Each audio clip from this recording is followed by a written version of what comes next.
Nobody talks about what happens in the first 72 hours after everything falls apart. Not really. The news coverage always skips that part, the chaos, the confusion, the exact moment when ordinary people start making decisions they never imagined they'd face. But here's what the documentaries and the disaster preparedness pamphlets conveniently leave out.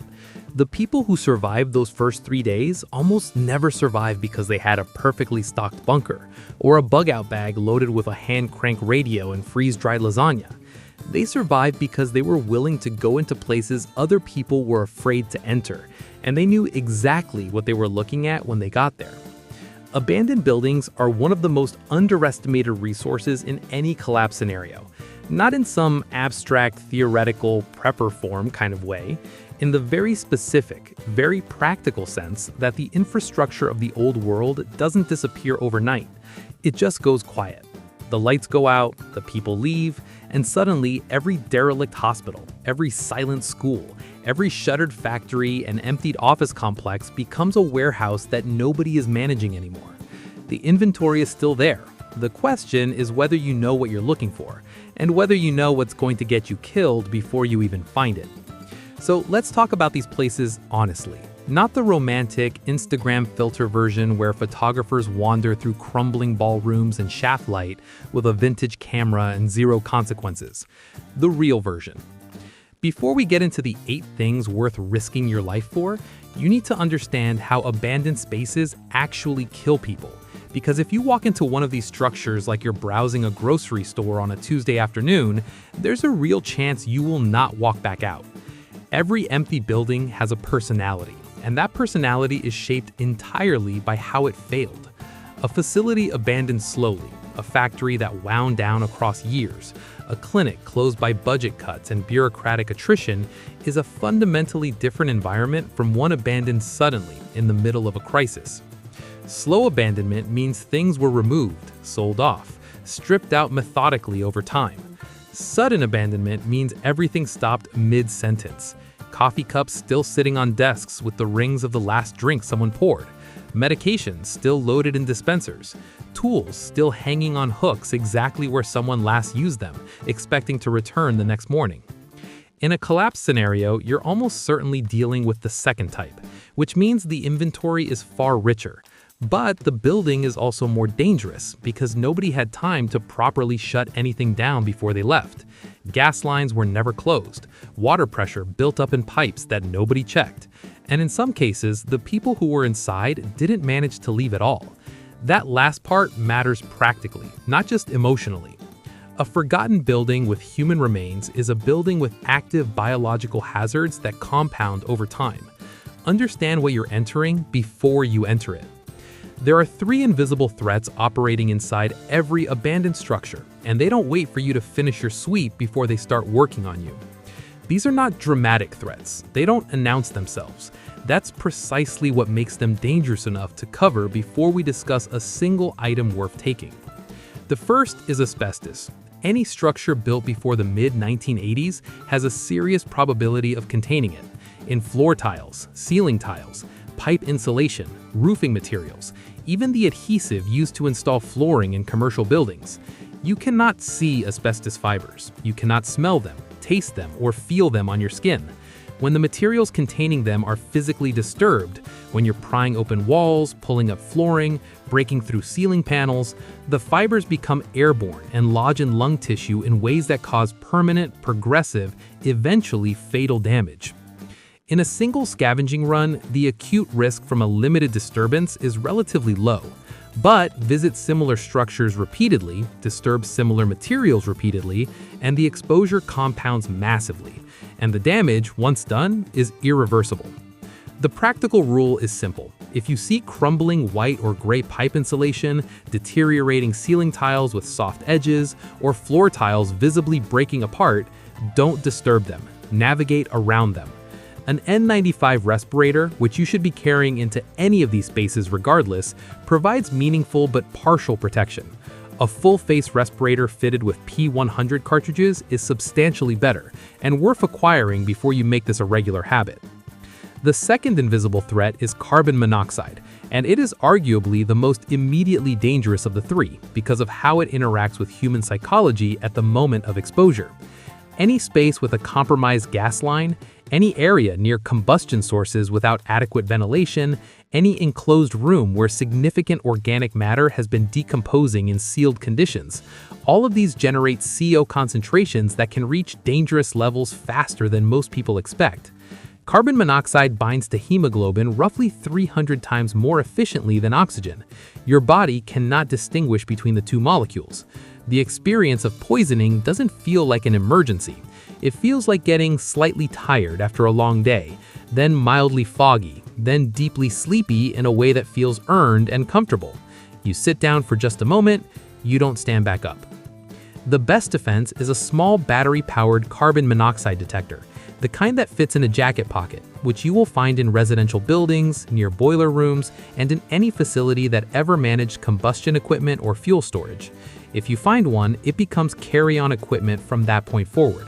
And if you're ever inside a derelict space and a headache begins accompanied by mild nausea and an unexpected desire to just rest somewhere for a minute, leave immediately. No last sweep, no retrieving the bag you set down. Leave the building and get into open air before your judgment deteriorates further, because the next stage after, "I'll just sit for a second," is unconsciousness. The third threat announces itself more clearly than the other two, if you know how to read what it's saying. Structural failure in abandoned buildings follows water damage with near total predictability, and water damage shows itself in specific, readable ways. Sagging ceiling sections mean that insulation above has absorbed water and is now holding weight it was never engineered to carry. Soft spots in wooden flooring mean the joists beneath have begun rotting from moisture intrusion. Walls that bow outward mean load transfer is failing somewhere in the structural hierarchy above. Rust staining on concrete surfaces at regular intervals suggests that the rebar embedded inside has corroded, and corroded rebar in a concrete structure means the tensile integrity of the entire element is compromised. The practical rule to navigate is to stay near the perimeter walls of any building you're entering for the first time. Load-bearing walls almost universally run the perimeter in commercial construction. The center span of a large open floor, the kind you find in offices, warehouses, and industrial facilities, is where structural failure initiates first because it carries the most load and was maintained for the least time after abandonment began. Know those three things before you step across any threshold in any of the buildings we're about to discuss. The 8 items we're covering are genuinely worth the risk, but only if you come back with them. The first thing you should be pulling out of any derelict structure before anyone else arrives is medical supplies, and specifically not the obvious ones. Everyone defaults to first aid kits when they think of medical scavenging. And yes, a factory-sealed first aid kit is genuinely valuable, but those are also the first things to vanish in any crisis, because even people with zero survival training recognize that bandages and antiseptic wipes are useful.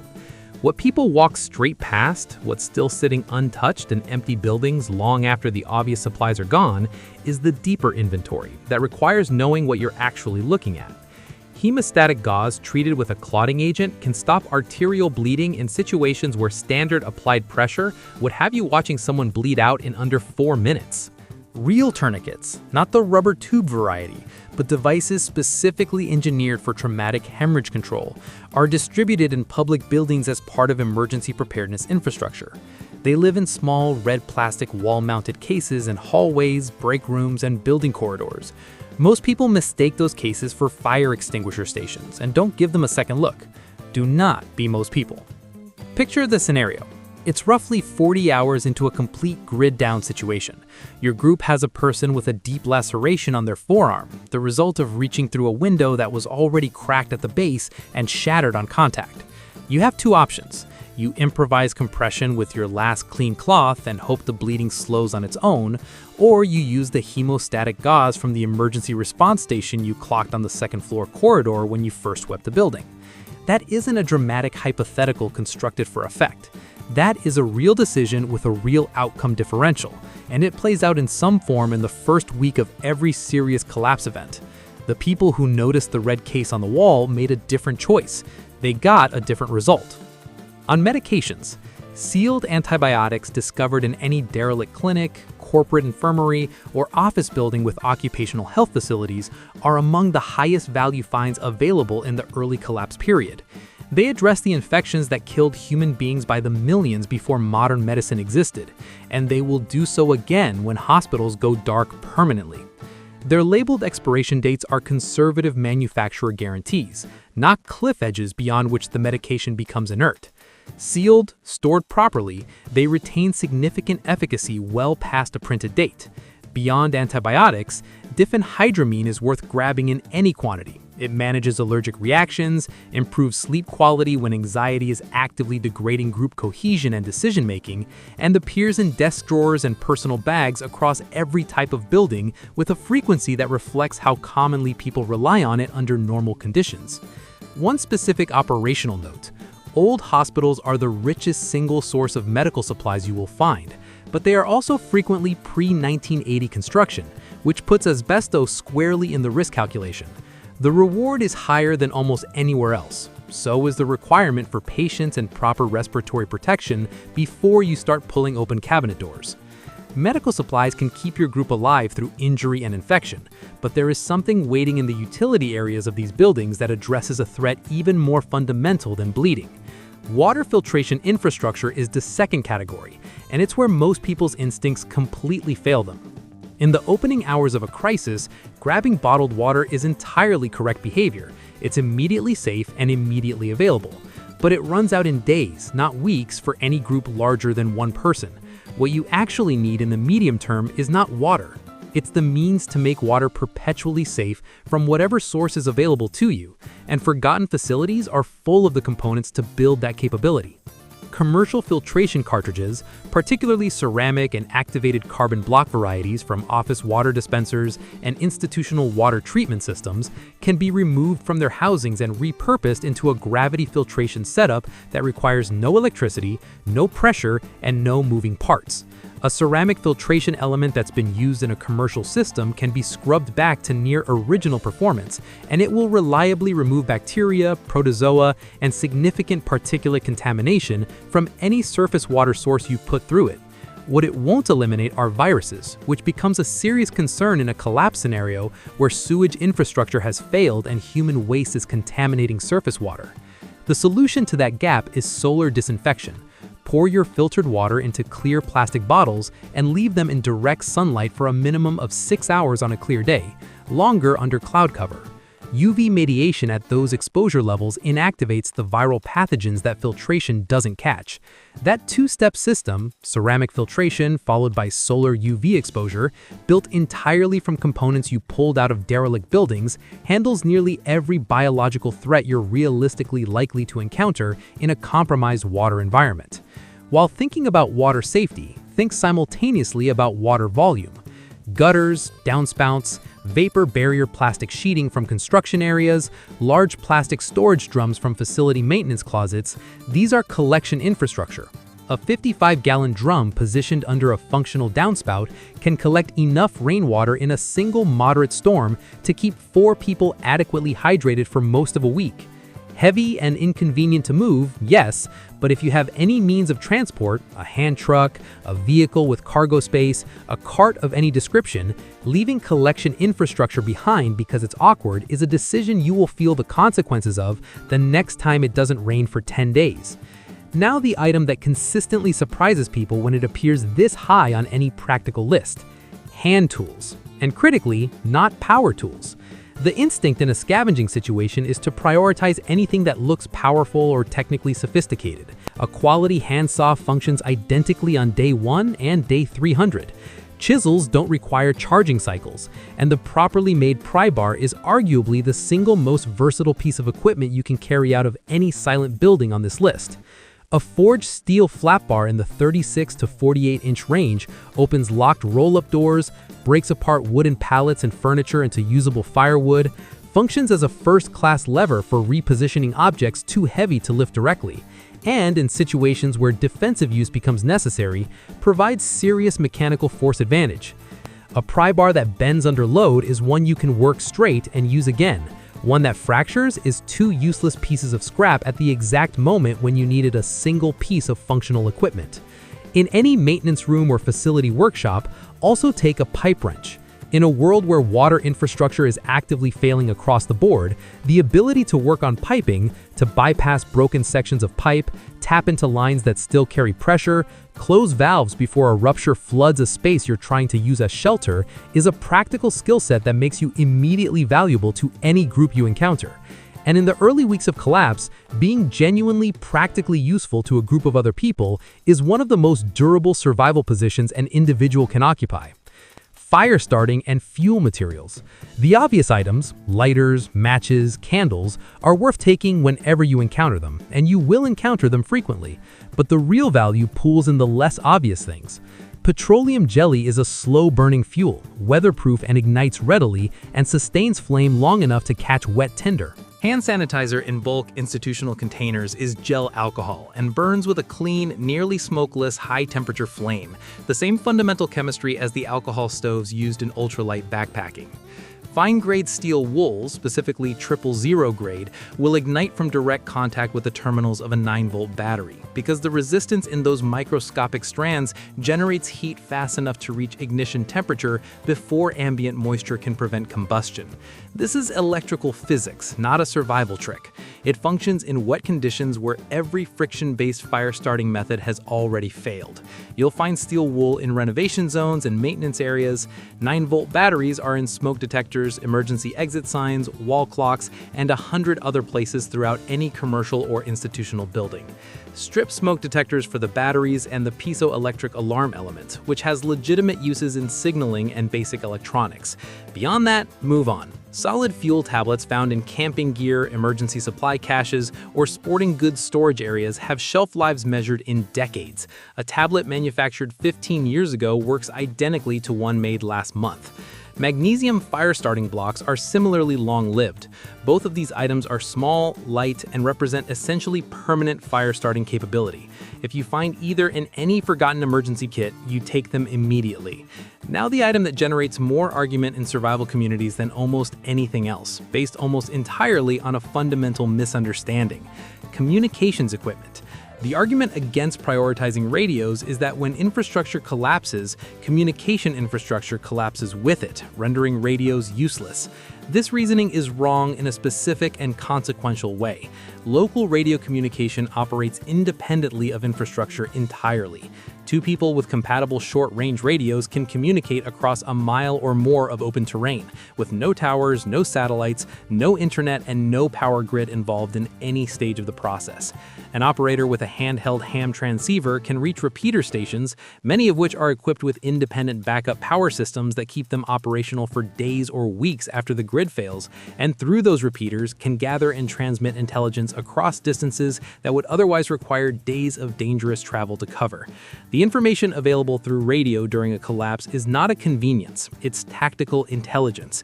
Which roads are impassable, where relief operations are staging, if any exist, where dangerous concentrations of desperate people are forming, whether a particular area is safe to approach or should be actively avoided.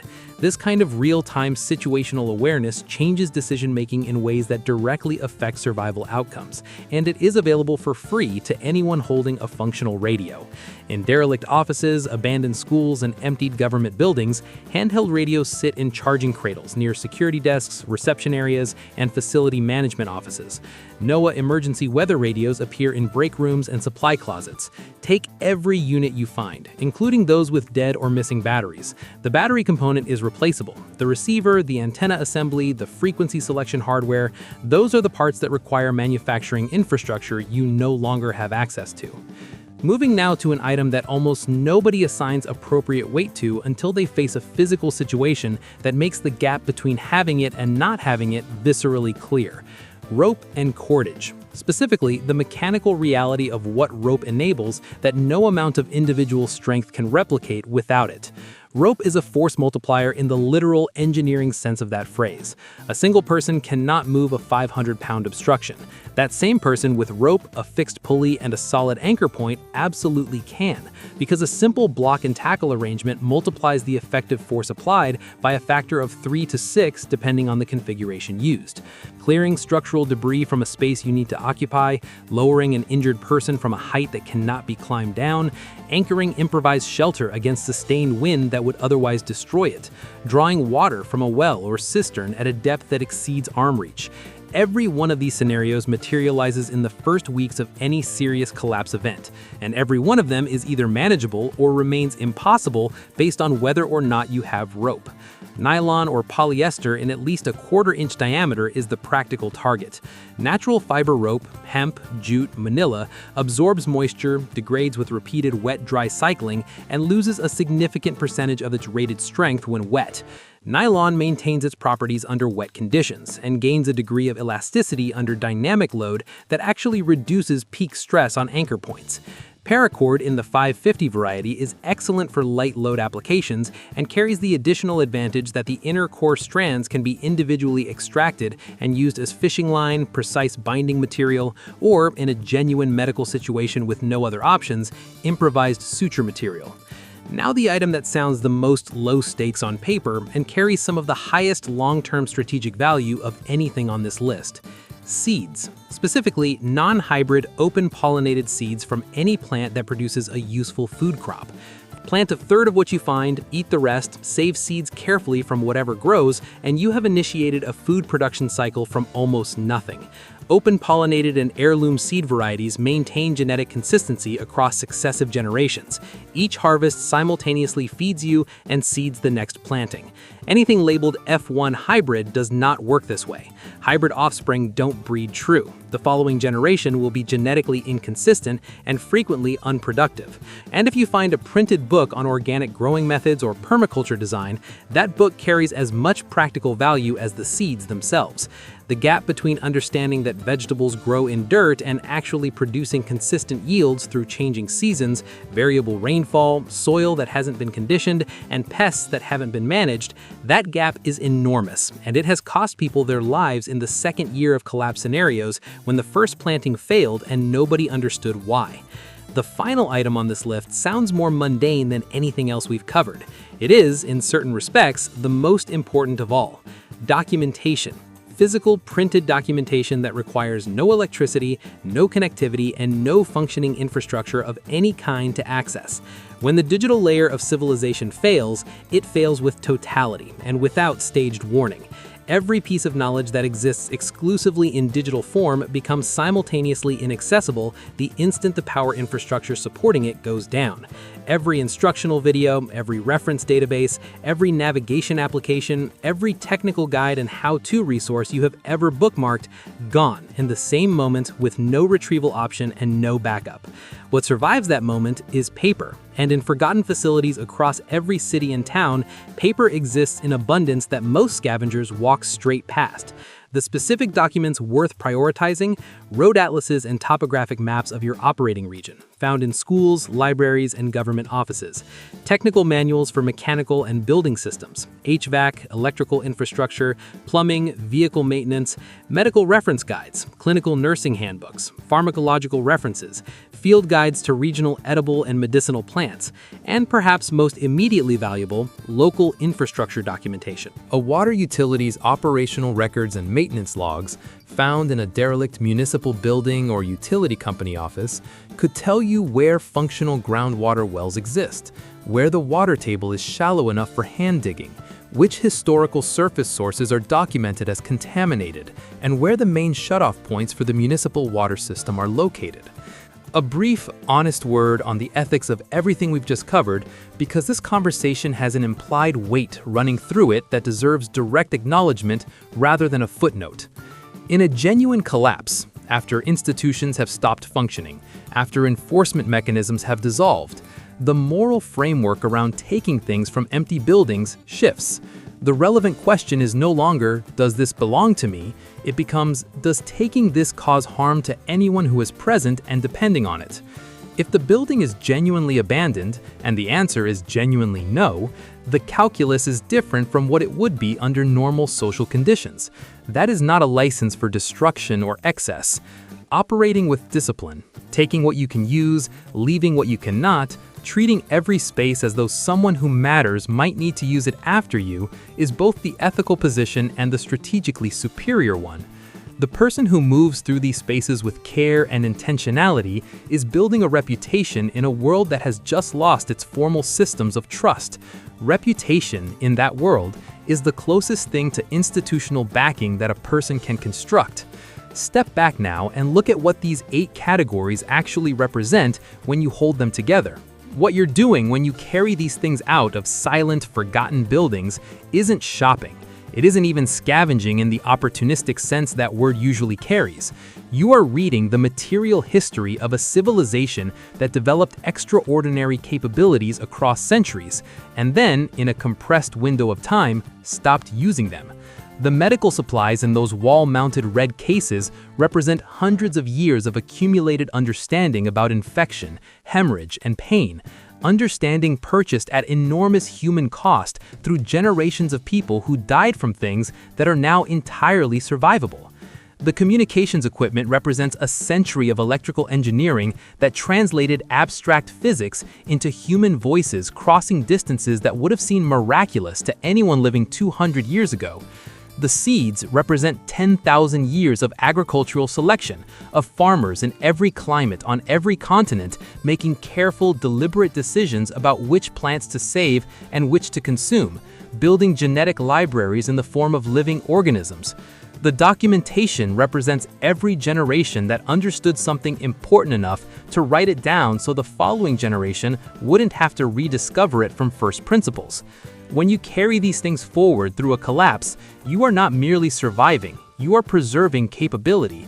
You are maintaining the knowledge embedded in physical objects across the disruption, and in doing so, you meaningfully increase the probability that whatever civilization emerges on the other side of this period will not have to rebuild entirely from zero.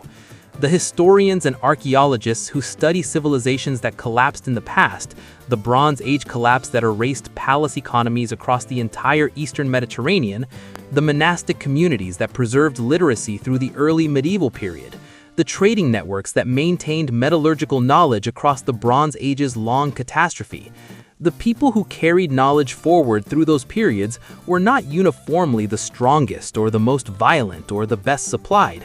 Sometimes they were simply the people who understood what they were looking at when they walked through a door and had the discipline and the knowledge to take the right things and leave. That is what this entire conversation has been pointing toward from the first sentence.